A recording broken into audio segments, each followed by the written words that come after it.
Hello అండి, అందరికీ welcome to our channel. Sunday వచ్చిందంటే అందరింట్లో కంపల్సరీగా నాన్ వెజ్ ఉంటుంది. ఇంకా మా ఇంట్లో అయితే చెప్పాల్సిన అవసరమే లేదు. ముక్క లేనిదే ముద్ద దిగదు. సింపుల్గా ఉంటుంది, టేస్ట్ కూడా చాలా బాగుంటుంది. ఒకసారి మీరు కూడా ట్రై చేసి ఎలా వచ్చిందో కామెంట్ చేయండి. ముందుగా స్టవ్ ఆన్ చేసి ప్యాన్ పెట్టుకొని ఆయిల్ వేసుకోవాలి. ఆయిల్ హీట్ అయిన తర్వాత ఆనియన్స్, పచ్చిమిర్చి ముక్కలు వేసుకొని ఫ్రై చేయాలి. ఆనియన్స్ ఫ్రై అయిన తర్వాత దాల్చిన చెక్క, 4 లవంగాలు వేసుకొని ఫ్రై చేయాలి. తర్వాత బిర్యానీ ఆకు వేసుకొని ఫ్రై అయిన తర్వాత మనం శుభ్రంగా కడిగి పెట్టుకున్న చికెన్ వేసి 2 స్పూన్స్ సాల్ట్ వేసి మూత పెట్టి బాగా మగ్గించాలి. చికెన్లోని వాటర్ అంతా ఇనికిపోయిన తర్వాత అల్లం వెల్లుల్లి పేస్ట్ వేసుకొని పచ్చివాసన పోయేంత వరకు బాగా ఫ్రై చేయాలి. అల్లం వెల్లుల్లి పేస్ట్ పచ్చివాసన పోయిన తర్వాత టమాటా ముక్కలు వేసి మూత పెట్టి బాగా మగ్గించాలి. టమాటా ముక్కలు మొత్తం మగ్గిపోయిన తర్వాత 1/2 స్పూన్ పసుపు, అలాగే 3 స్పూన్స్ కారం వేసుకొని బాగా మగ్గించాలి.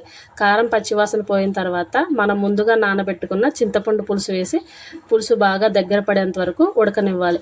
పులుసు మొత్తం బాగా దగ్గర పడి ఉడికిన తర్వాత ధనియాల పౌడర్లో 4 వెల్లుల్లి వేసుకొని దంచి వేసుకోండి. టేస్ట్ చాలా బాగుంటుంది, పులుసు కూడా చిక్కగా ఉంటుంది.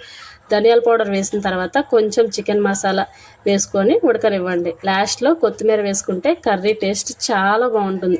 ఒకసారి మీరు కూడా ట్రై చేసి ఎలా వచ్చిందో కామెంట్ చేయండి. నా వీడియోస్ చాలామంది చూస్తున్నారు కానీ ఎవరూ లైక్ చేయట్లేదు. కాస్త లైక్ చేసి నా వీడియోస్ ఎలా ఉంటున్నాయో కామెంట్ చేయండి. Bye bye, see you in the next vlog. ఈ సండే మీ ఇంట్లో స్పెషల్ ఏంటో కామెంట్ చేయండి. కాస్త నా ఛానల్ సబ్స్క్రైబ్ చేసి సపోర్ట్ చేయండి.